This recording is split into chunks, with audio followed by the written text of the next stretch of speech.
ద్వితీయోపదేశకాండము 2వ అధ్యాయము 7వ వచనాన్ని మనం ఒకసారి చదువుకుందాం. ద్వితీయోపదేశకాండము 2వ అధ్యాయము 7వ వచనం.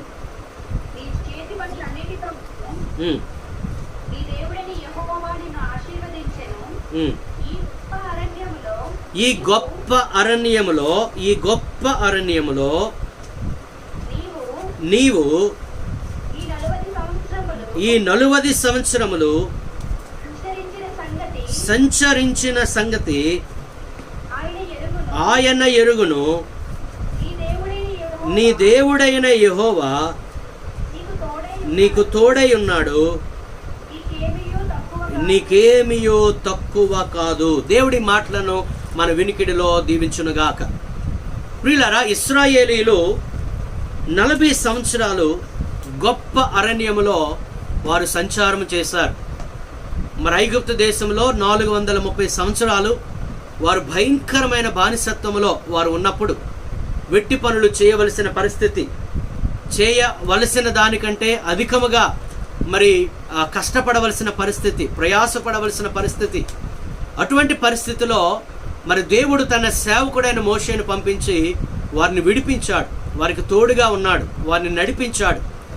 మరి ఆ భయంకరమైన బానిసత్వం నుంచి విడిపించిన దేవుడు ఈ 40 సంవత్సరాలు వీరు అరణ్యములో ప్రయాణము చేయవలసి వచ్చినప్పుడు దేవుడు వారికి తోడుగా ఉండి వారికి ఏమీ తక్కువ లేకుండా వారికి సమస్తాన్ని ఆయన అనుగ్రహించాడు అనే మాట మనం ఇక్కడ చదువుతున్నాం. మరి ఈ మాటను మనం ధ్యానం చేయడానికి ముందుగా అక్కడ మాట మనం గమనించినట్లయితే గొప్ప అరణ్యము అనే మాట మనకు కనబడుతుంది.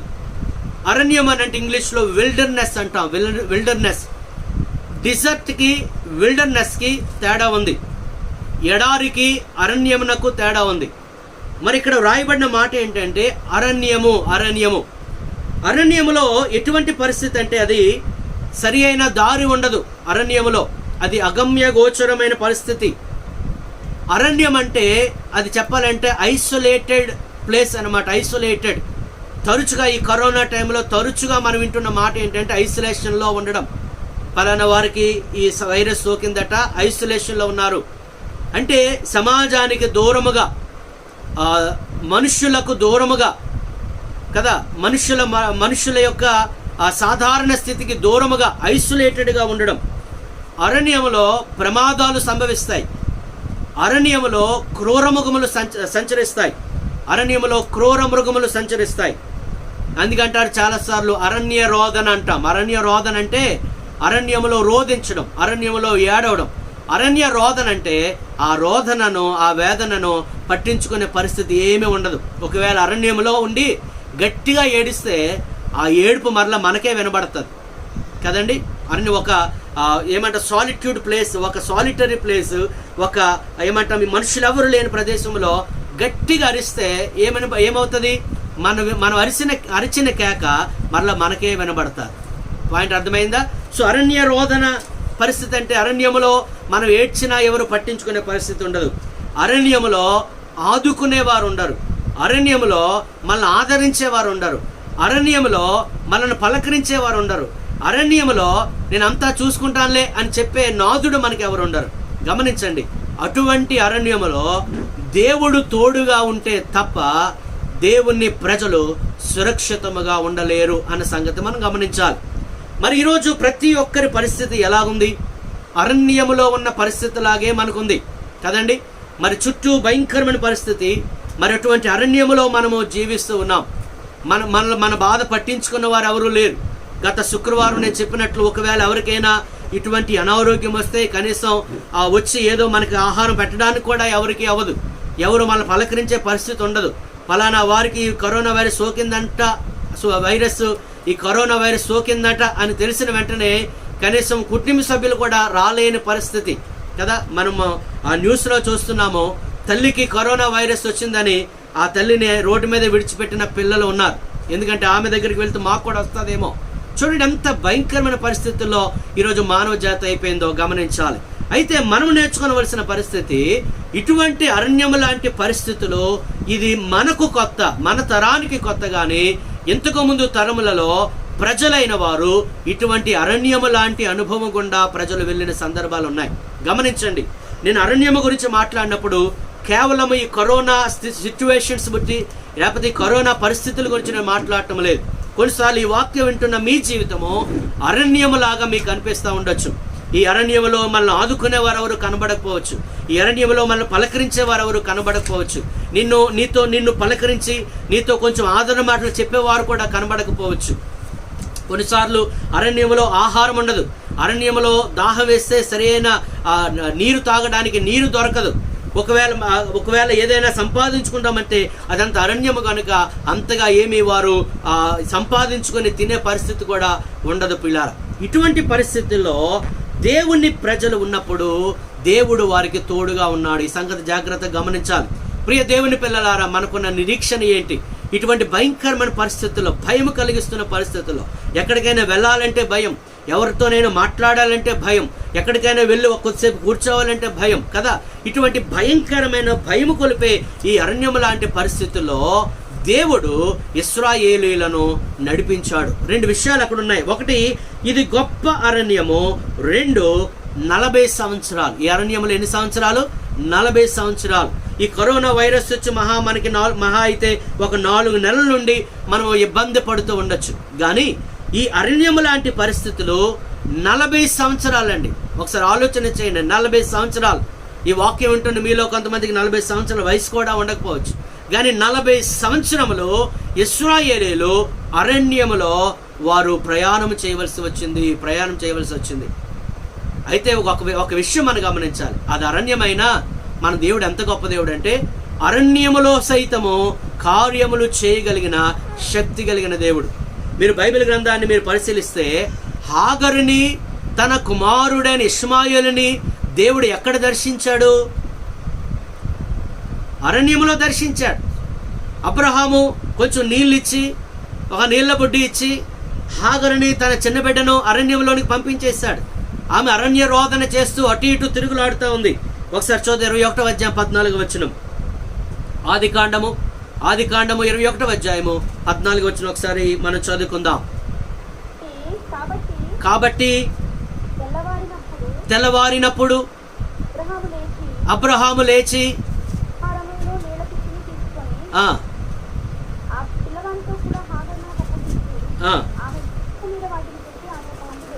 ఆమెను పంపివేశాడు. ఇంకా చెప్పాలంటే అవసరం తీరిపోయిన తర్వాత పంపివేసినట్లు అని అనిపిస్తుంది అక్కడ కదా. పంపించేశాడు. షారా మాట విని ఆ హాగరుని చిన్న బిడ్డనండి ఒట్టి చేతులతో పంపించేశాడు కదా. ఆమె పంపివేయబడినప్పుడు ఆమె వెళ్ళింది. తర్వాత చదవండి అమ్మా. ఏం చేస్తుంది? బెయేర్షెబా అరణ్యములో ఇటు అటు తిరుగుతుంది. ఆలోచన చేయండి ఒకసారి. అరణ్యములు ఇటు అటు తిరుగుతుందట. ఎవరు తోడున్నారు అరణ్యములో? తన యజమానుడైన అబ్రహాము. ఆమెను తన చిన్న బిడ్డను పంపించేశాడు. అరణ్యములో అరణ్య రోదన. ఆదుకునే నాదుడు లేడు. ఆహారం ఇచ్చి దాహం తీర్చే నాదుడు లేడు. అటువంటి అరణ్య ప్రదేశములో భయంకరమైన పరిస్థితి. ఇటు అటు తిరుగుతుందట. ఇంకేం చేస్తుంది? అప్పటికే పిల్లవాడు దాహమునకు చచ్చిపోయే పరిస్థితిలో ఉన్నాడు. ఇక మరి కళ్ళ ఎదురుగా ఆ చిన్న బిడ్డ చావుని చూడలేక ఆమె కొంత దూరం వెళ్ళి అక్కడే పాపం వెయిట్ చేస్తూ ఉంది. ఆ బిడ్డ చచ్చిపోతాడేమో అని మనసులో అనుకుంటుంది. మరి కళ్ళారా తన చిన్న బిడ్డ చావు చూడలేని పరిస్థితిలో దేవుడు ఏం చేశాడో చూడండి. దేవుడు ఏం చేశాడు? 17వ వచనం. దేవుడు ఆ చిన్నవాని మొరను విను. ఎక్కడ విన్నాడండి మొర? అరణ్యములో. హల్లెలూయా. అరణ్యములో. గమనించాలి. దేవుడు ఎక్కడో దేవాలయంలోనో, లేకపోతే ఎక్కడో ఒక పర్వతం మీదో, లేకపోతే ఎక్కడెక్కడో మాత్రమే కాదు, ఆయన అన్ని చోట్ల ఉంటాడు. అరణ్యము, జాగ్రత్తగా అరణ్యము దేవుని స్వరమునకు ఆటంకము కాదు. అరణ్యము దేవుడు మనకిచ్చే పోషణకు ఆటంకము కాదు. అరణ్యం అనే అనుభవము దేవుడు మనకిచ్చే కాపుదలకు ఆటంకము కాదు. ఆ అరణ్యములో సైతము దేవుడు ఆ చిన్నవాని మొరను విని అక్కడ మాట్లాడాడు. 18వ వచనం ఏమంటున్నాడు చూడండి. ఆ 17వ వచనంలోనే, అప్పుడు దేవుని దూత ఆకాశము నుండి హాగరుని పిలిచి, హాగరు నీకేమి వచ్చినది, భయపడకు భయపడకు. అరణ్యములో భయపడుతున్న హాగరుని చూచి అంటాడు దేవుడు, భయపడవద్దు. ఈరోజు పరిస్థితులు ఎలాగున్నాయి? భయపడే పరిస్థితి. ఇటువంటి భయపడే పరిస్థితిలో దేవుడు అంటూ ఉన్నాడు, నీవు భయపడవద్దు. ఆ చిన్నవాడున్న చోట దేవుడు వాని స్వరము విని ఉన్నాడు. అమ్మా, నీ బిడ్డ చచ్చిపోతాడు అనుకున్న చావు నీవు కల్లారా చూడలేక ఇదిగో కొంత దూరం వెళ్ళి ఇక్కడ వేచి ఉన్నావు, కానీ ఇదిగో ఆ చిన్నవాని యొక్క మొర దేవుడు విన్నాడు. ప్రియ దేవుని పిల్లలారా, అరణ్య రోదన అన్నట్లు మన జీవితం అరణ్యములో మనం పిలిస్తే పలికే నాథుడు ఎవడ లేకపోయినా, మనం పిలిస్తే పలికే దేవుడు మనకున్నాడు. దేవుని స్తోత్రం కలుగునుగా. అది అరణ్యమైనా పర్వాలేదు, మనము ప్రార్థన చేస్తే, మనము మొర్ర పెడితే దేవుడు పరలోకము నుండి విని ఆయన కార్యం చేస్తాడు. 18వ వచనము, నీవు లేచి ఆ చిన్నవాణి లేవనెత్తి నీ చేత పట్టుకొనుము, వానిని గొప్ప జనముగా చేసేదను. చూడండి, అరణ్యంలో సైతం దేవుడు అద్భుతాలు చేయగలడు. ఆ చిన్నవాడు, చచ్చిపోవలసిన చిన్నవాడిని ఏం చేస్తానంటున్నాడు దేవుడు? గొప్ప జనముగా చేస్తానన్నాడు. తర్వాత లేఖనాలు చూస్తే ఇష్మాయేలు సంతానంలో నుంచి 12 రాజులు వచ్చారట. దేవుని స్తోత్రం కలుగునుగా. ఎంతమంది రాజులు? 12 మంది రాజులు. ఎప్పుడో చచ్చిపోవలసిన ఇష్మాయేలు. ఇక మనం గమనిస్తే 19వ వచనం, మరియు దేవుడు ఆమె కన్నులు తెరిచినందున ఆమె నీళ్ల ఓట చూచి వెళ్ళి ఆ తిత్తిని నీళ్లతో నింపి ఆ చిన్నవానికి త్రాగనిచ్చెను. దేవుడు ఆ చిన్నవానికి తోడై ఉండెను. అతడు పెరిగి పెద్దవాడై ఆ అరణ్యములో కాపురముండి విలుకాడాయను. అరణ్యములోనే గొప్పోడైపోయాడట. ప్రియులారా, మన దేవుడు అరణ్యమైనా సరే ఆ అరణ్యములో కూడా కార్యము జరిగించే దేవుడు. మరి ఇంకా మనం ఆలోచిస్తే మోషేను దేవుడు ఎక్కడ మాట్లాడాడు? మోషేతో దేవుడు ఎక్కడ మాట్లాడాడు? అక్కడ ప్యాలెస్లో ఉన్నప్పుడు కాదు, అరణ్యములో ఉన్నప్పుడు, గొర్రెలు కాసుకున్నప్పుడు, ఆ పొద చాటున ఉన్నప్పుడు, ఆ పొదలో నుండి, అరణ్యములో నుండి దేవుడు మోషేతో మాట్లాడాడు. మోషేను గొప్ప నాయకునిగా తీర్చిదిద్ది 6 లక్షల మంది ప్రజలను ఒంటి చేత్తో నడిపించగలిగాడు. కారణం ఏంటంటే అరణ్యములో దేవుడు మోషేతో మాట్లాడాడు. ఒకరోజు ఏలియా చాలా నిరాశపడి, యెజెబెల్ రాణి కబురు పెట్టింది, ఏయ్ ఏలియా, నిన్ను చంపేస్తాను అని అన్నది. భయపడిపోయే ఏలియా భయపడిపోయి అరణ్యములోనికి వెళ్ళి అక్కడ బదరీ వృక్షం కింద కూర్చున్నాడు. చూద్దాం, రాజుల మొదటి గ్రంథం 19వ అధ్యాయం. రాజుల మొదటి గ్రంథము 19వ అధ్యాయము 2వ వచనం. యెజెబెల్ ఒక దూత చేత ఏలియాకు వర్తమానం పంపించెను, రేపు ఈ వేళకు నీ ప్రాణమును వారిలో ఒకని ప్రాణములు చేయని ఎడల దేవుడు నాకు గొప్ప అపాయము కలుగజేయునుగాక. కాబట్టి అతడు ఈ సమాచారం తెలుసుకుని లేచి తన ప్రాణము కాపాడుకొనుటకై పోయి యోధా సంబంధమైన బెర్షెబాకు చేరి అచ్చట ఉండుమని తన దాసునితో చెప్పి తాను ఒక దిన ప్రయాణము అరణ్యములోనికి పోయి ఒక బదరీ వృక్షం కింద కూర్చుండి, హీ వాజ్ ఐసోలేటెడ్. తన దాసుడు కూడా అక్కడికి రాలేదు, దాసుని అక్కడే ఉండమన్నాడు. He was isolated from the society. ఈరోజు చాలామంది మనము భయపడుతున్నాం, ఒకవేళ ఇది వస్తే ఏమవుతుందో. గమనించండి ప్రియులారా, అది రాకుండాను గాక, ఒకవేళ వచ్చినా మనకి ఏమి విపరీత పరిస్థితులు మనకు అనిపించినా ఐసోలేటెడ్ ప్లేస్లో కూడా దేవుడు మనతో ఉంటాడు. He was isolated from the society. అతడు సమాజం నుండి అరణ్యములోనికి వెళ్ళిపోవలసి వచ్చింది. ఒక బదరీ వృక్షం కింద కూర్చుండి మరణాపేక్ష గలవాడే. మరణాపేక్ష గలవాడై యెహోవా నా పితరుల కంటే నేను ఎక్కువ వాడిని కాదు, ఎంత మట్టుకు చాలు నాయన, ఎంత మట్టుకు చాలు, నా ప్రాణం తీసుకో,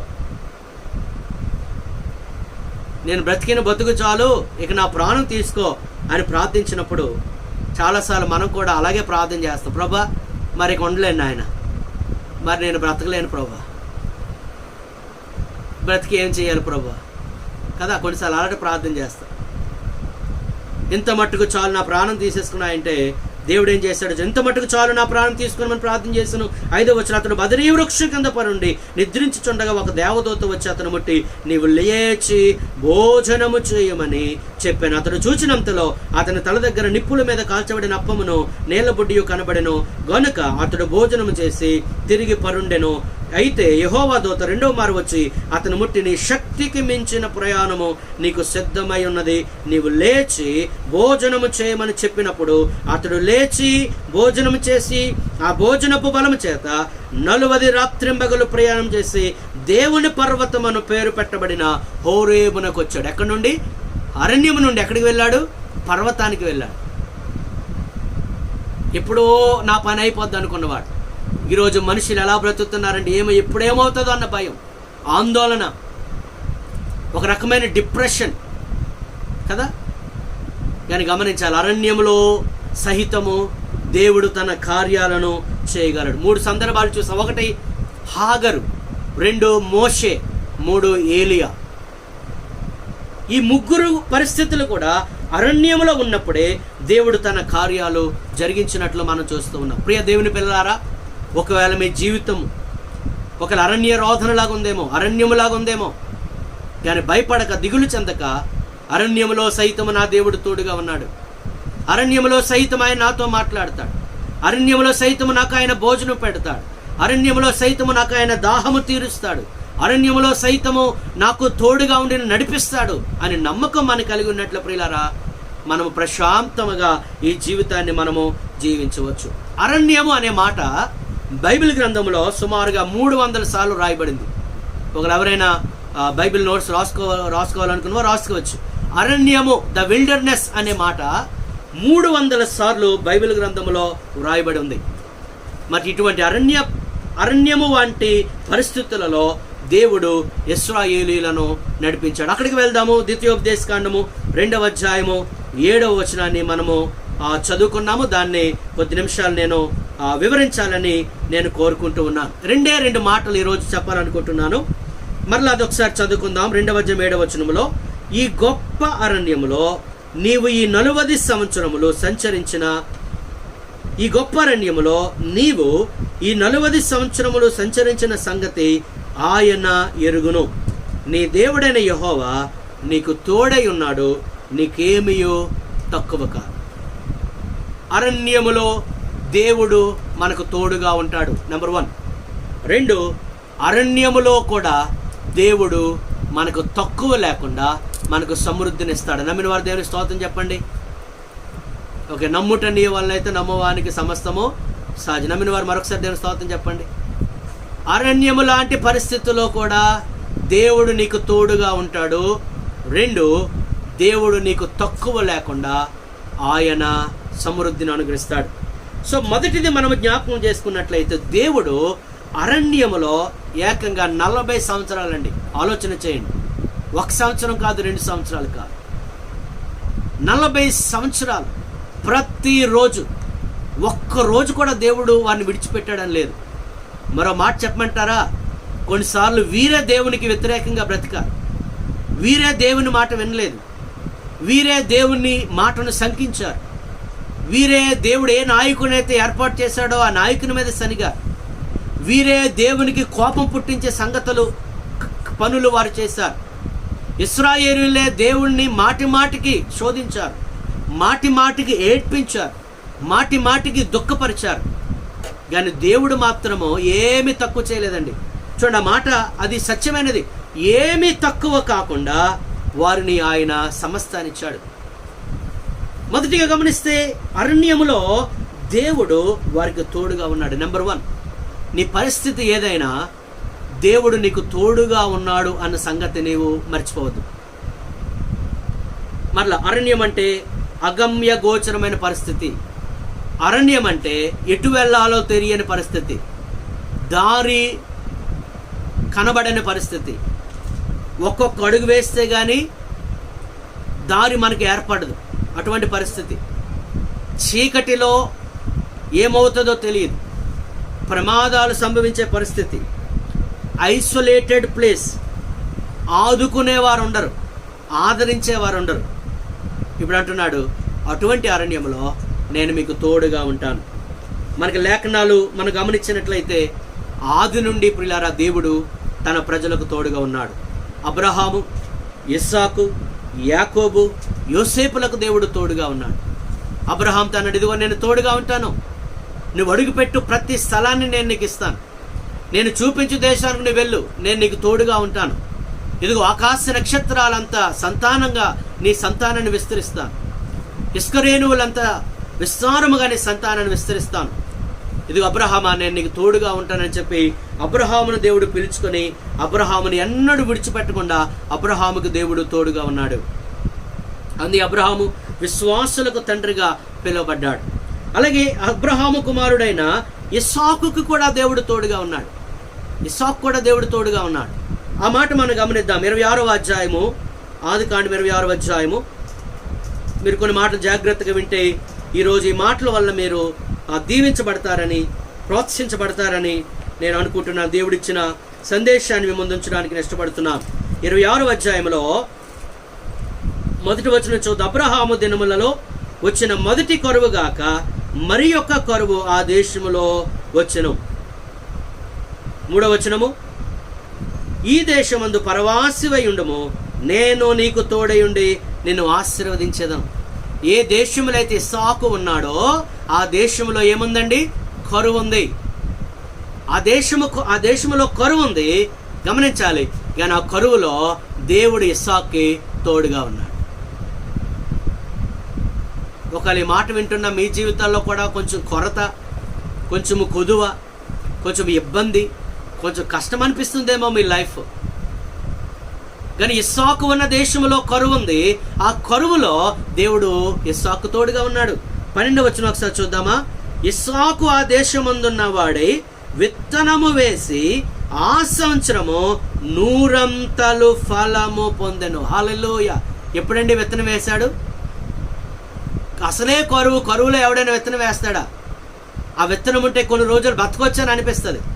కానీ విశ్వాసముతో ఏం చేశారంటే విత్తనం వేశాడు. విత్తనం వేసి 100 ఫలం వచ్చాడు. ఏంటి ఆ ధైర్యం ఇస్సాకుకి? ఆలోచన చేయండి. ఏంటి ఆ ధైర్యం ఇస్సాకుకి? ఊరంతా కరువులో ఉందా? ఆ కరువులో విత్తనాలు వేస్తాడా? ఏంటి ఆ ధైర్యము అని అంటే, ఇదిగో నా దేవుడు నాకు తోడుగా ఉన్నాడు, దేవునికి స్తోత్రం కలుగునుగా. నేను ఈ విత్తనాలు వేశానంటే దేవుడు దానికి 100 ఫలం ఇస్తాడు. ఎందుకంటే దేవుడు నాకు ముందుగా చెప్పాడు, నేను నీకు తోడుగా ఉంటాను. దేవునికి స్తోత్రం కలుగును గాక. అంటాడు, యెహోవా అతనిని ఆశీర్వదించను గనుక ఆ మనుష్యుడు గొప్పవాడాయను. పిల్లలు, అన్యజనులకి మనకి తేడా ఉంది. మరి ఆ తేడా మీరు గమనిస్తున్నారో ఏమో నాకు తెలియదు. అంటాడు, అన్యజనులు వీటన్నిటి గురించి విచారిస్తారు, కానీ ఎవరైతే ఆయన రాజ్యాన్ని, నీతిని మొదట వెతుకుతారో వారికి దేవుడు అన్నీ అనుగ్రహిస్తాడు. దేని స్తోత్రం కలుగునుగా. ప్రస్తుత కాలంలో అందరూ విచారముతో ఉన్నారు. కానీ దేవుని పిల్లలుగా పిల్లారా మనం విచారించవలసిన అవసరం లేదు, చింతించవలసిన అవసరం లేదు. నిజముగా నీకు దేవుని మీద నమ్మకం ఉంటే, నిజముగా దేవుడు నాకు తోడుగా ఉన్నాడని నువ్వు నమ్మితే తప్పనిసరిగా దేవుడు నిన్ను నడిపిస్తాడు, విడిపిస్తాడు, ఆశీర్వదిస్తాడు. కింద వచనాలు చూస్తే అబ్రహాము తవ్విన బావులు ఫిలిస్తీయులు పూర్తి చేశారట. అటువంటి పూర్తి చేసిన ఆ బావులు ఇస్సాకు తవ్వడం ప్రారంభించాడు. ఒక బావి తవ్వడానికి వెళ్ళాడు. ఆ త్రవ్వినప్పుడు అందులో నుంచి చక్కగా నీళ్ళు వచ్చాయి. నీళ్ళు వచ్చినప్పుడు ఫిలిస్తీయులు వచ్చి, ఈ స్థలం మాది అని చెప్పి ఆ బావిని మూసేసిన పరిస్థితి. మరలా అక్కడ నుండి మరొక దగ్గరికి వెళ్ళాడు. అక్కడ కూడా త్రవ్వాడు. అక్కడ కూడా నీళ్ళు వచ్చాయి. మళ్ళా ఫిలిస్తీయులు అక్కడికి వచ్చారు. మరలా అది వారు స్వతంత్రించుకోవడం జరిగింది. మరి అక్కడి నుంచి మళ్ళీ ఇస్సాకు మరొక దగ్గరికి వెళ్ళాడు. అక్కడ కూడా బావి తవ్వాడు. అక్కడ కూడా నీళ్ళు వచ్చాయి. దేని స్తోత్రం కలుగునుగా. గమనించాలి, ఈ అన్ని సందర్భాల్లో ఇస్సాకు ఎక్కడ కూడా వారిని ఎదిరించినట్లు కానీ వారి మీద తిరగబడినట్లు కానీ లేదు. ఎందుకంటే ఇస్సాకుకి వాగ్దానం ఉంది, దేవుడు ఇస్సాకుకి తోడుగా ఉంటాడు. ఇస్సాకు అనుకుంటాడు, నా దేవుడు నాకు తోడుగా ఉంటాడు, నేను ఎక్కడ త్రవ్వినా నీళ్ళు వస్తాయి. దేని స్తోత్రం కలుగునుగా. ప్రియులారా, దేవుని పిల్లలకు ఎక్కడైనా వారు సురక్షితంగా ఉంటారు. ఎక్కడైనా వారు క్షేమంగా ఉంటారు. ఎక్కడైనా వారికి దేవుడు తోడుగా ఉండి నడిపిస్తాడు. గమనించండి. అరణ్యములోనికి మీరు నడిపించండి. అరణ్యములో మీరు ఉండరు అంటలేదు దేవుడు. పాయింట్ అర్థమైందా? అంటే అరణ్యము అటువంటి పరిస్థితుల్లోకి మీరు వెళ్ళరు అని ప్రభు చెప్పడం లేదు. అరణ్యములో ఉన్నా దేవుడు తోడుగా ఉంటానన్నాడు. ఆ మాట కూడా తర్వాత మనం జ్ఞాపకం చేసుకుందాం. అరణ్యం లాంటి పరిస్థితులు రావు అంటలేదండి, జాగ్రత్తగా మాట వినండి. ఈ మాట మీ జీవితంలో పనిచేస్తుంది. ఇప్పుడు కాకపోయినా ఎప్పుడైనా అటువంటి పరిస్థితులు వచ్చినప్పుడు మీరు ఆలోచన చేయండి. అరణ్యములోనికి దేవుడు వారిని అనుమతించాడు. ఏకంగా 40 సంవత్సరాల అరణ్యంలో ఉన్నారు. అరణ్యం లాంటి పరిస్థితులు రావని ప్రభు చెప్పలేదు. గమనించండి. ఈ విషయంలో చాలామంది పొరబడుతున్నారు. మీరు జలములలో పడి వెళ్ళరని ప్రభు చెప్పలేదు. జలములలో పడి వెళ్ళినా అవి మిమ్మల్ని ఉంచమంటున్నాడు. మీరు అగ్నిలో పడి వెళ్ళరు అని ప్రభు చెప్పడం లేదు. అగ్నిలో పడి వెళ్ళినా అవి మిమ్మల్ని కాల్చమంటున్నాడు ప్రభు. అరణ్యం అనే అనుభవం మీకు రాదు అని ప్రభు చెప్పడం లేదు. అరణ్యం లాంటి అనుభవం వస్తుంది.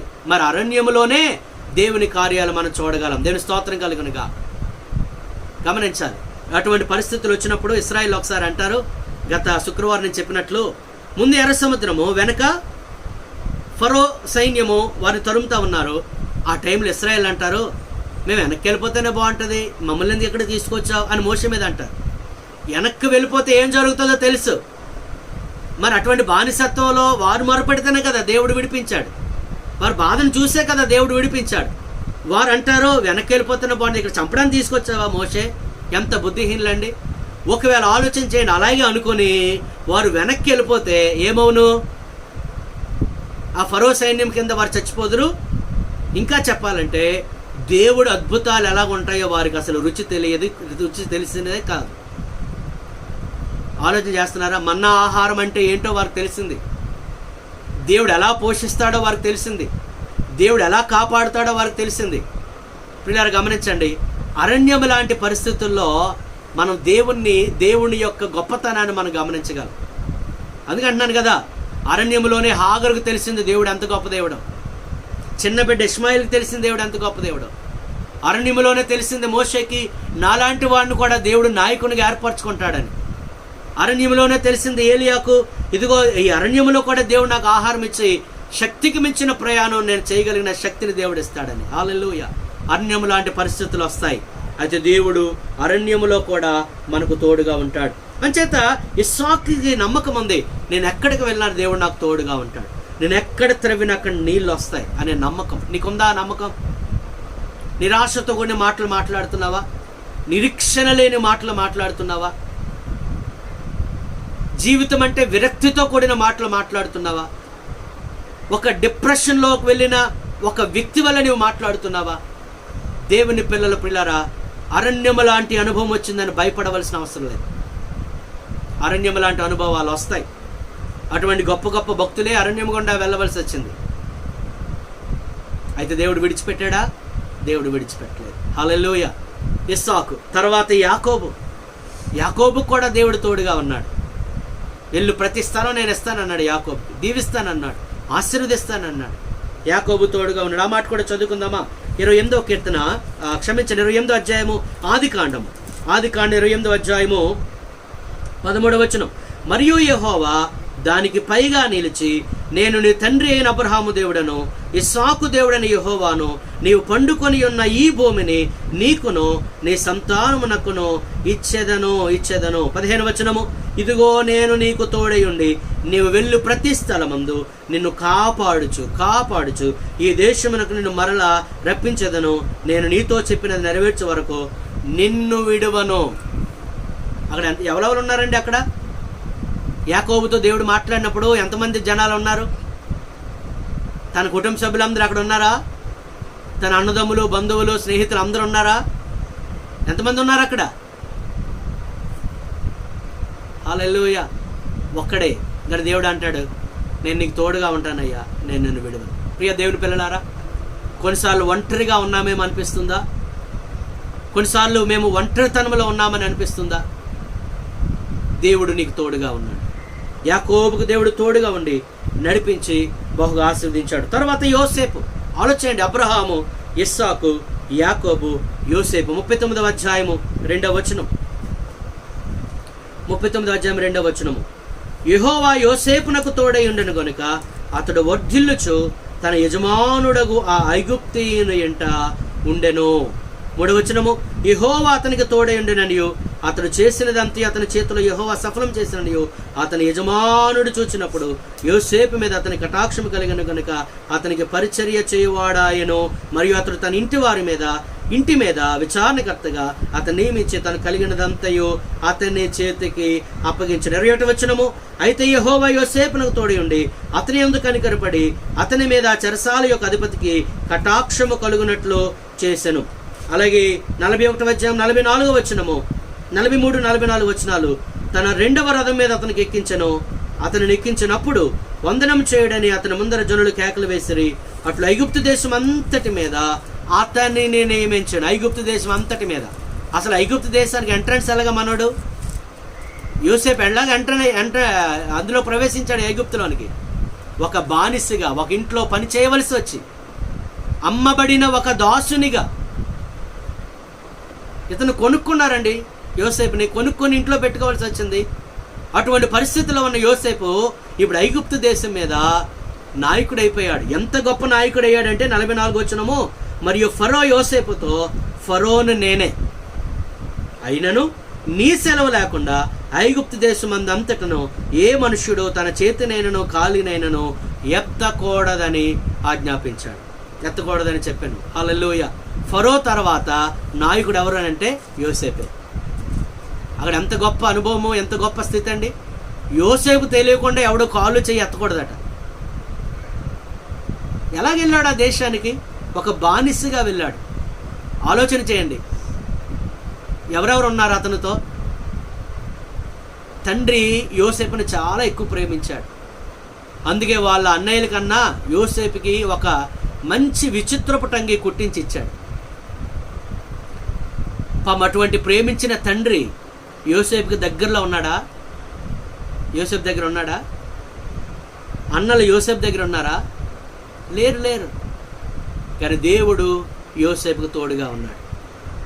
యోసేపుకు తోడుగా ఉండి బానిసగా ఉన్న ఒక వ్యక్తిని అదే దేశానికి ఒక నాయకునిగా చేశాడు. ప్రియ దేవుని పిల్లలారా, నీవు నేను నమ్మిన దేవుడు నిన్న నేడు నిరంతరము ఏకరీతిగా ఉన్నాడు.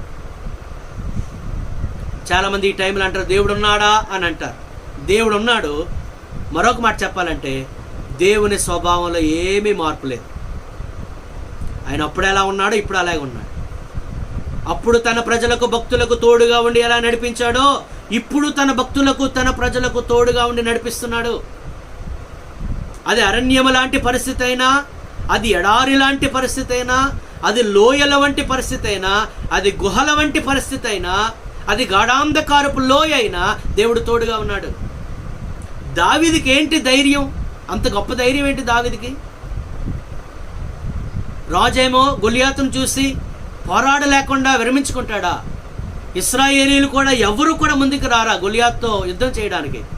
దావీదు బాలుడై ఉండి నేను యుద్ధం చేస్తాను అనడానికి దావీదు అంటాడు, ఆ ధైర్యము నాకు దేవుని వల్ల ఉంది. అందుకంటాడు, ఆ గొలియాతును చూసి మీరు జడిసిపోవచ్చు కానీ నేను జడిసిపోను, ఎందుకంటే నాకు అనుభవం ఉంది.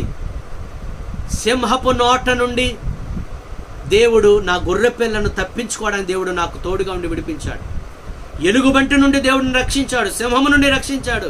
ఈ సున్నత లేని ఫిలిస్తీయుడు ఎవడీడు? Who is he? దేవుని చేత ఏర్పాటు చేయబడిన ప్రజల ముందు ప్రగల్భాలు పలుకుతున్న వీడు ఎవడు? యుద్ధము యెహోవాదే. దేవుడు నా పక్షంగా ఉంటాడు. చూడండి ఎంత గొప్ప విచిత్రం అంటే, రాజు అంటాడు, నువ్వు చిన్న బాలుల్లాగా ఉన్నావు, నువ్వు అసలు యుద్ధాభ్యాసం కూడా తెలియదు. ఆడేమో యుద్ధాభ్యాసం చేశాడు, అందులో ఆరితేరు ఉన్నాడు గొలియాతు, కనీసం నా యొక్క ఈ యుద్ధ వస్త్రాలను వేసుకోయ్యా అని అంటే దావీదు అంటాడు, అవి నాకు వాడుకలే, అలవాటు లేవు, అవి నాకు అవసరం లేదు, ఎందుకనగా దేవుడు నాకు తోడుగా ఉన్నాడు. దేవుని స్తోత్రం కలుగునుగా. ప్రియ దేవుని పిల్లలారా, మొదటి ప్రభువు లక్షణము ఆ 2వ అధ్యాయం 7వ వచనంలోనే మనం ఉన్నాం. ద్వితీయోపదేశ కాండములో మొదటి లక్షణం దేవునిది. దేవుడు మనకు తోడుగా ఉంటాడు. నీ ఒంటరిగా ఉన్నావా? దేవుడు నీకు తోడుగా ఉన్నాడు. నీ పరిస్థితి ఏమీ బాగోలేదా? దేవుడు నీకు తోడుగా ఉన్నాడు.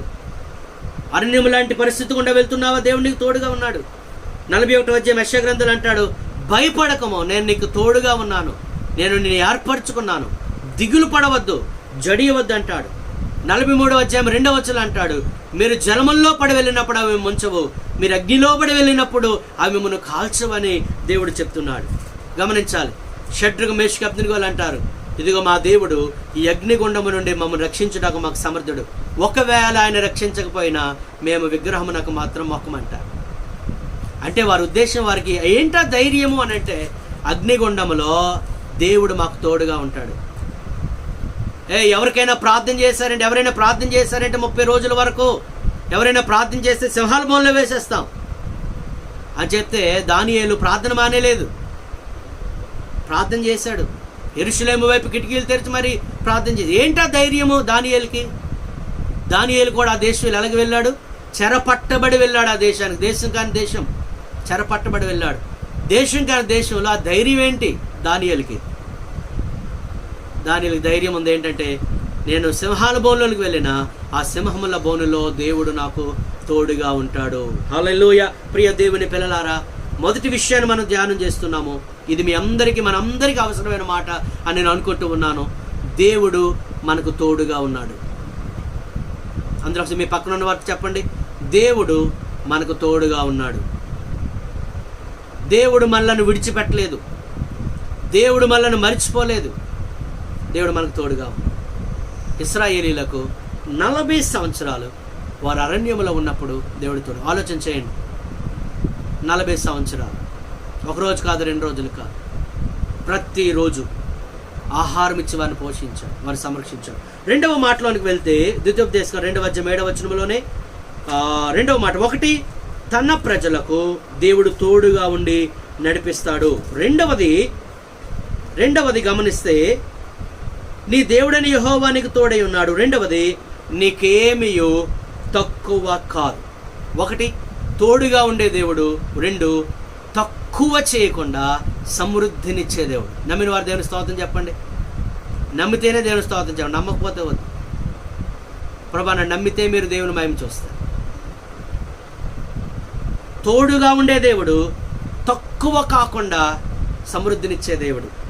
మన దేవుడు ఎంత గొప్ప దేవుడు అండి.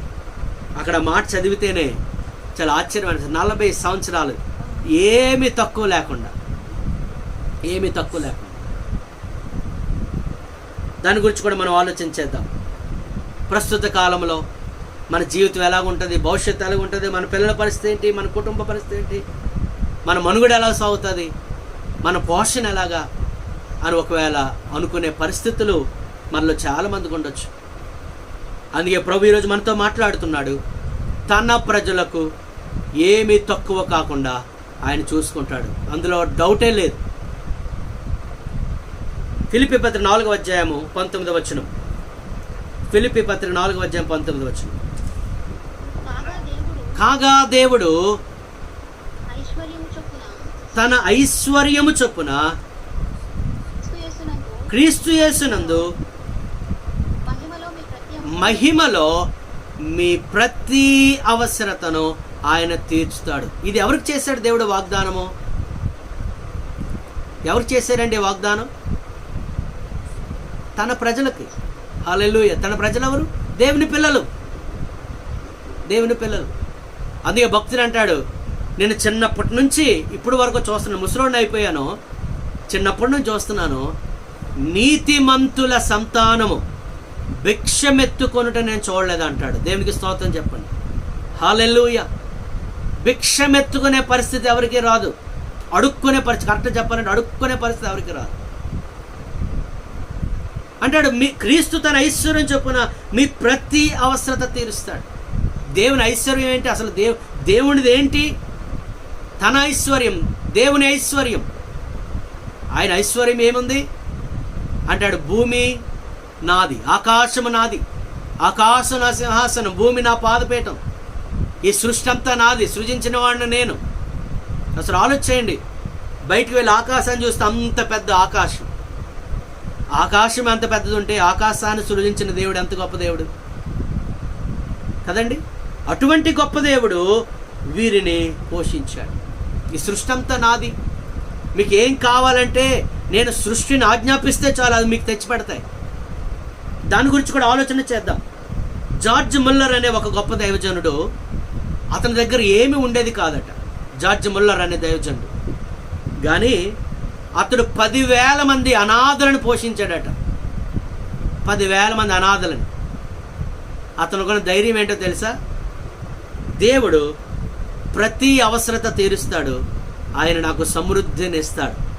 ఎప్పుడైతే పిల్లలకి ఆహారం అవసరమో అనుకోకుండా దేవుడు అతడు ఊహించకుండా ఎవరి ద్వారానో దేవుడు ఆహారం పంపించి అతనికి మాత్రమే కాక 10,000 మంది అనాథలకు ఆ జార్జ్ ముల్లర్ పోషించేటట్లు చేశాడు. దేవుడు సమకూర్చువాడు, దేవుడు సమృద్ధినిచ్చేవాడు. అందుకే దేవునికి ఉన్న పేరు యెహోవా ఈరే, అనగా అన్నిటినీ చూచుకొనును. మన వాక్యంలోకి వెళ్దాము. ఆదికాండం 22వ అధ్యాయము. ఆదికాండం 22వ అధ్యాయము. మీకు ఈ సందర్భం తెలుసు. దేవుడు అన్నాడు, అబ్రహామా, నీవు ప్రేమించి ఇస్సాకు నాకు బలి ఇవ్వాలి. నువ్వు నన్ను ఎంత ప్రేమిస్తున్నావో దీన్ని బట్టి నీకు పరీక్ష అన్నట్లు నీవు ప్రేమించి ఇస్సాకును నాకు బలి ఇవ్వాలని చెప్పినప్పుడు తెల్లవారగానే అబ్రహాము లేచి తన గాడిద గంత కట్టి తన పనివాళ్ళిద్దరిని తన కుమారుడికి ఇస్సాకు వెంట పెట్టుకుని దహన బలి కొరకు కట్టెలు చీల్చి లేచి దేవుడు తనతో చెప్పిన చోటికి వెళ్ళాను. 3వ నాడు అబ్రహాం కనులెత్తి దూరం నుండి ఆ చోటు చూచి తన పనివారితో, మీరు గాడిదతో ఎక్కడనే ఉండండి, నేను చిన్నవాడును అక్కడికి వెళ్ళి దేవునికి మొక్కి మరల మీ యొద్దకు వచ్చేదమని చెప్పి దహన బలికి కట్టెలు తీసుకుని తన కుమారుడికి ఇస్సాకు మీద పెట్టి తన చేతితో నిప్పును కత్తిని పట్టుకొని పోయెను. వారిద్దరూ కూడి వెలుచుండగా ఇస్సాకు తన తండ్రి అయిన అబ్రహాముతో, నా తండ్రి అని పిలిచాను. అందుకు అతడు, ఏమి నా కుమారుడా అనెను. అప్పుడు అతడు, నిప్పును కట్టెలను ఉన్నవి కానీ దహన బలికి గొర్రె పిల్ల ఏది అని అడిగాడు. తండ్రి ఆ మాట విని ఎంత బాధపడి ఉంటాడు కదండి. ఇస్సాకు అడుగుతున్నాడట, అన్నీ ఉన్నాయి, నిప్పు ఉంది, కట్టెలు ఉన్నాయి, అన్నీ ఉన్నాయి, కానీ బలర్పించడానికి గొర్రెపిల్ల ఏది? అప్పుడు చూడండి 8వ వచనంలో అబ్రహాం అంటాడు, అబ్రహాము, నా కుమారుడా, దేవుడే దహన బలికి గొర్రె పిల్లను చూచుకొనునని చెప్పారు. అది విశ్వాసం.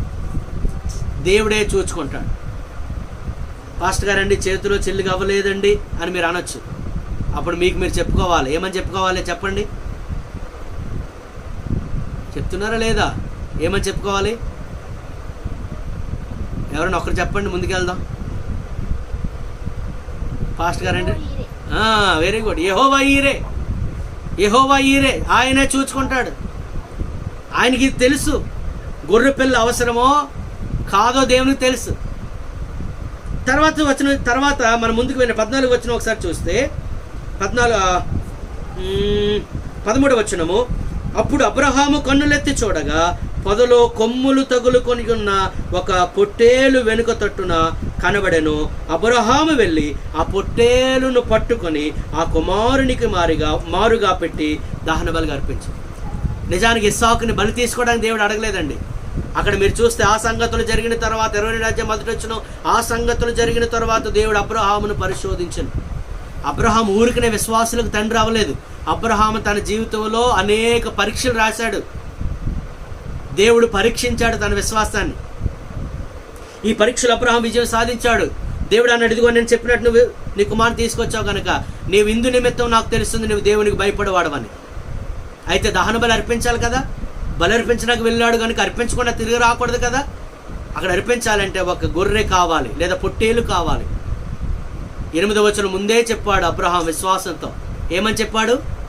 కుమారుడు ఏమని అడిగాడు చెప్పండి. కుమారుడు ఏమని అడిగాడు? గొర్రె పిల్ల ఏది? పాయింట్ అర్థమైందా? అబ్రహాం ఏమని చెప్పాడు చెప్పండి? దేవుడే చూచుకొను. దేవుడు చూచుకున్నాడా లేదా? ఆ బలికి కావలసిన ఆ పొట్టేలును దేవుడే సమకూర్చాడు. ఆలోచన చేయండి. ఆ పొద నడుమున, ఆ పొద మధ్యలో లేదా పొద చాటున, హల్లెలూయా, ఆ పొద చాటున దేవుడు ముందుగానే ఒక పొట్టేలను దాచించాడు. కొన్నిసార్లు నీకు సహాయం ఎక్కడి నుండో వస్తుంది అనుకోవద్దు. పొదలో నుండి కూడా సహాయం వస్తుంది. కొన్నిసార్లు ఎక్కడి నుండో సహాయం వస్తుంది అనుకోవద్దు. అరణ్యములో కూడా నీకు సహాయం కలుగుతుంది. కొన్నిసార్లు మా పరిచర్లో కూడా ఎవరెవరో ఏదో అనుకోవచ్చు కొన్నిసార్లు. కానీ కొన్నిసార్లు దేవుడు పేదవారి ద్వారా, అల్పమైన వారి ద్వారా, స్వల్పమైన వారి ద్వారా. కొన్నిసార్లు చాలామంది అనుకుంటారు దైవ సేవకులు ధనవంతుల ద్వారా పోషింపడతారు అనుకుంటారు. కానీ వాస్తవాన్ని చెప్తున్నాను, ధనవంతులు అప్పుడు అలాగే ఉంటారు, ఇప్పుడు అలాగే ఉంటారు. ధనవంతులకి దాతృత్వం ఉండదు. నేను గమనించింది నా పరిచర్యలో, పేదవారికి ఉన్న దాతృత్వము, సమర్పణ ధనవంతులకు ఉండదు. కొన్నిసార్లు అనిపిస్తుంది ఈ మాటలన్నీ చూస్తే, కొన్నిసార్లు దేవుడు ఎక్కడి నుండో సహాయం తీసుకురాడు. దేవుడు పొదలో నుండి, అరణ్యములో నుండి దేవుడు సహాయం తీసుకొస్తాడు. ఆలోచన చేయండి. ఒకటి, దేవుడు తోడుగా ఉండే దేవుడు. రెండవది, మనకు అన్ని సమకూర్చేది. అందుకే ప్రభు అన్నాడు అబ్రహాం ఇస్సాకుతో ఏమన్నాడు? దేవుడే చూచుకొనును. జాగ్రత్తగానండి మాట.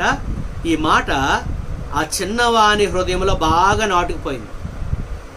ఆ మాట ఒకే మాట, యెహోవా ఈరే. అందరూ చెప్పండి, యెహోవా ఈరే. ఆ మాట చిన్నప్పటి నుంచి తన మనసులో ఉండిపోయింది. తల్లిదండ్రులారా, మీ పిల్లలకి ఏవేవో నేర్పొద్దు, ఇలాంటి మాటలు నేర్పించండి. వారు పెద్దవాడైనప్పుడు దాని నుండి తొలగిపోకుండా ఉంటాడు. ఆ మాట మనసులో నాటుకుపోయిందేమో. అందుకే అతని ఇందాక చదివాం కదా, ఇస్సాకున్న ఆ విశ్వాసమే ఎక్కడికి వెళ్ళినా నీళ్ళు వస్తాయి అనే ఆ విశ్వాసమే అతను ధైర్యంగా వెళ్ళేటట్లు చేసింది. యెహోవా ఈరే. ఈ బావి మీరు తీసుకుంటారా? తీసుకోండి. యెహోవా ఈరే. దేవుడు చూసుకుంటాడు. నాకు నీళ్ళు లేకపోతే చచ్చిపోతాను అనుకున్నారా? నీళ్ళు ఇస్తాడు దేవుడు. యెహోవా ఈరే, ఆయన చూసుకుంటాడు. ఇంకా మనం గమనించినట్లయితే పిల్లరా, ప్రభు చెప్తున్న మాట, ఆకాశ పక్షులను చూడండి, అవి విత్తవు, కోయవు, కొట్టలో కూర్చుకొనవు, అయినప్పటికీ పరలోకపు తండ్రి వాటిని పోషిస్తున్నాడు. అడవి గడ్డిని లేదా అడవి పువ్వుని చూడండి, దాన్ని ఎంత చక్కగా అలంకరించాడో. అందుకే చాలాసార్లు చెప్తాను, చిన్నప్పుడు సండే స్కూల్లో పాడేవారిని, ఓ చిన్ని పుష్పమా ఈ సంతోషమునకు కారణమేమో చెప్పుమా అంటే, ఆ పుష్పం అంటదట, నన్ను చేసినవాడు, నాకు అందం ఇచ్చినవాడు, నాకేమి కావాలో అన్నీ చూసుకుంటాడు, అందుకే నేను సంతోషంగా ఉన్నానంట. హల్లెలూయా. ఒక చిన్న పుష్పం చెప్తుందట, నన్ను చేసినవాడు, నాకేం కావాలో ఆయన చూసుకుంటాడు. మీరు ఎప్పుడైనా చూడండి, ఏ పువ్వైనా, ఏ పుష్పమైనా అలాగ చూడండి. ఏ పుష్పమైనా ఏడ్చినట్టు కనబడుతుందా? ఏ పుష్పమైన, ఏ పువ్వైనా ఒక్కొంతసేపు అలా చూడండి, ఏడుపు ముఖం వేసుకుని ఎప్పుడైనా ఉంటుందా? ఎందుకు ఉండదు చెప్పండి? ఎందుకు ఉండదంటే, ఆ పుష్పానికి తెలుసు, నన్ను సృజించిన సృష్టికర్త ఎంత అందంగా చేశాడు. దేవుని స్తోత్రం కలుగు. ఎంత అందం ఇచ్చిన వాడు, నాకేం కావాలో ఆయన చూసుకుంటాడు కదా. హల్లెలూయా. పక్షులు ఎప్పుడైనా చూసారా? పంటలు వేయడం, విత్తనాలు వేయడం, గొప్పు తవ్వడం, ఎరువేయడం, బస్తాలు మోసుకురావడం.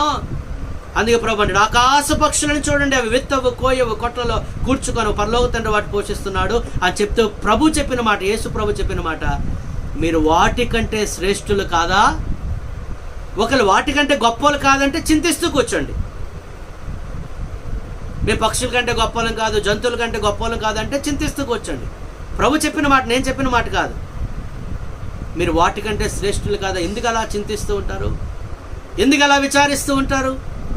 ఎందుకు అలా ముఖం దిగాలుగా ఉంటారు? చాలా సందర్భాల్లో ప్రభు చెప్పిన మాట, లెమ్ము, తేజరిల్లుము, ఇంకంత అయిపోయింది, ఇంకేం బతుకులే, ఇంకేం జీవితంలే అని అనుకోవద్దు ప్రియులారా. దేవుడు మనల్ని పోషిస్తాడు, సంరక్షిస్తాడు. ఇంకా మనం గమనించిన సమృద్ధి గల చోటికి ఆయన నడిపించే దేవుడు. గొప్ప అరణ్యంలో 40 సంవత్సరాలు వారిని పోషించాడు. ఇంకా అంటాడు, నీవు అడిగిన వాటికంటే, ఊహించే వాటికంటే అత్యధికంగా దేవుడు తన కార్యాలు చేసే గొప్ప దేవుడు. ఒక బ్రైట్, ఈ మాట జాగ్రత్తగా వినండి, బ్రైట్ అనే ఇంజనీరు ఒక గొప్ప శాస్త్రవేత్త. ఆయన పేరు బ్రైట్ అయిన ఒక ఇంజనీర్, గొప్ప శాస్త్రవేత్త. ఈ 40 సంవత్సరాలు దేవుడు వారిని పోషించాడు కదా. 20 లక్షల మంది ప్రజలు, 6 లక్షల మంది బయలుదేరారు. మరి మధ్యలో కొంతమంది పుట్టారు, కొంతమంది చనిపోయారు. చివరికి ఆ టైంకి సుమారు 20 లక్షల మంది ప్రజలు ఉంటారని అంచనా. ఆ 20 లక్షల మంది ప్రజలకు, జాగ్రత్త వినండి, ఒక్కరోజు ఆహారానికి, జాగ్రత్త వినండి, ఈ సైంటిస్ట్ లెక్కలు వేశాడు, ఈ ఇంజనీరు, ఈ సైంటిస్ట్ లెక్కలు వేశాడు, ఈ 20 లక్షల మంది ప్రజలకు ఒక్క రోజుకి అసలు ఏం అవసరం అవుతుందని. ఒక్క రోజుకి ఆ 20 లక్షల మంది ప్రజలకి 1500 టన్నుల ఆహారం అవసరం అవుతుందట. ఒకవేళ అతను ఊహించి రాశాడు, 1500 టన్నుల ఆహారం అవసరమైతే ఆ ఆహారాన్ని అంతటిని ఒక 150 లారీల్లో లోడ్ చేయాలట. ఒక 8 మీటర్లు పొడుగున్న లారీలు 150 లారీలు పడతాయట. ఆ లారీలన్నీ అలాగ పొడుగ్గా పెడితే 1 మైలు పొడవు వస్తుందట. ఇక 4,000 ఆహారం వచ్చినా దాన్ని వండుకోవాలంటే 4,000 టన్నుల కట్టెలు పడతాయట. 4,000 టన్నులు. ఆ 4,000 టన్నుల కట్టెలు కర్రలు తీసుకురావడానికి 400 లారీలు పడతాయట. ఈ 400 లారీలు ఒకవేళ పొడుగ్గా నిల్చుంటే లేదా పెడితే 3 మైళ్ళు పొడవు వస్తుందట. వారికి నీరు కావాలంటే 1800 మైళ్ళు పొడవున్న నీళ్ళ ట్యాంకులతో నీరు కావాలట. ఆలోచించండి, ఇదంతా ఒక్క రోజుకి. అటువంటిది 40 సంవత్సరాలు లారీలు ఉన్నాయి. అప్పుడు ఏమీ లేదు. నేను ఇందాక చెప్పాను కదా, అరణ్యంలో ఎవడు పోషించేవాడు ఎవడు ఉండడు, దేవుడు తప్ప. దేవుని స్తోత్రం కలుగునుగా. 40 సంవత్సరాలు ఎంత ఆహారం, ఎంత నీరు, మళ్ళీ శ్రేష్టమైన ఆహారం అండి, మన్నా ఆహారం.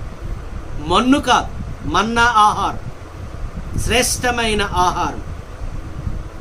ఇంకా చెప్పాలంటే అతను రాశాడు, ఒక్క రోజులో వారు ఎర్ర సముద్రం దాటేశారట. మామూలుగా అయితే ఈ 20 లక్షల మంది ప్రజలు 2 వరుసల్లో నిల్చుంటే 800 మైళ్ళు పొడవు ఉండాలట. 800 మైళ్ళు పొడవులో వస్తారట. అలాగున్న వారు ఎర్ర సముద్రం దాటడానికి 35 రాత్రులు 35 పగలు పట్టాలట. మామూలుగా 35 రాత్రులు 35 పగలు పట్టాలట. కానీ ఒక్క రోజులోనే నడిచారట. ఒక్క రోజులోనే వారు దాటారు. ఆ ఒక్క రోజులో వీరందరూ ఒకేసారి దాటడానికి, జాగ్రత్త వినండి, ఆ ఎర్ర సముద్రంలో 3 మైళ్ళ వెడల్పున త్రోవ ఉండాలి. అంటే అతడు రాస్తూ వచ్చాడు అంచనా ప్రకారము. అంటే ఆ ఎర్ర సముద్రాన్ని 3 మైళ్ళు వెడల్పు ఉండేటట్లు దేవుడు పాయలు చేశాడు. ఒకేసారి 5,000 మంది నడుచుచు, అంటే తిన్నగా ఒక 5,000 మంది నడుచుచు ఒకేసారి ఒక్క రోజులో వారు దాటేశారు. దేవుడు వారికి తోడుగా ఉండి నడిపించలేదా? సమృద్ధిగా వారికి విడిపించలేదా? వారికి ఇవ్వలేదా?